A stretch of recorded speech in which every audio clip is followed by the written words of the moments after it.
আওয়ামী লীগ সরকারের সাবেক মন্ত্রী হাসানুল হক ইনু, রাশেদ খান মেনন, আনিসুল হক, দীপু মনি ও সাবেক সংসদ সদস্য সাদেক খানের বৈষম্য বিরোধী আন্দোলন কেন্দ্রিক বিভিন্ন মামলায় বিভিন্ন মেয়াদ রিমান্ড মঞ্জুর করেছেন আদালত। আজ ঢাকার মেট্রোপলিটন ম্যাজিস্ট্রেট শাহিন রেজার আদালত শুনানি শেষে রিমান্ডের আদেশ দেন। বৈষম্য বিরোধী আন্দোলনের সময় রাজধানী যাত্রাবাড়িতে গুলিতে ওবায়দুল ইসলামের নিহতের মামলায় হাসানুল হক ইনু, রাশেদ খান মেনন ও দীপু মনিকে 4 দিনের রিমান্ড দিয়েছেন আদালত। এর আগে আদালতে উপস্থিত করে তাদের 7 দিনের রিমান্ড চেয়ে আবেদন করা হয়। রাষ্ট্রপক্ষে ঢাকা মহানগর public prosecutor Omar Faruki remand মঞ্জুরের পক্ষে শুনানি করেন। তাদের পক্ষে আইনজীবীরা রিমান্ড বাতিল চেয়ে আবেদন করেন, তবে আইনজীবীরা শুনানি করেননি। পরে আদালত তাদের 4 দিনের রিমান্ড আদেশ দেন।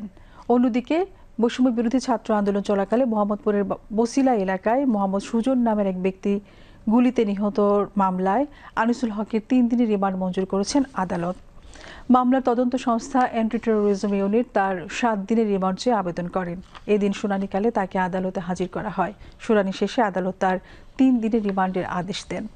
এছাড়াও বৈষম্য বিরোধী ছাত্র আন্দোলনের সময় মোহাম্মদপুরের বসিলায় মিরাজুল ইসলাম অর্ণব নিহতের মামলায় সাবেক সংসদ সদস্য সাদেক খানের 3 দিনের রিমান্ড দিয়েছেন আদালত।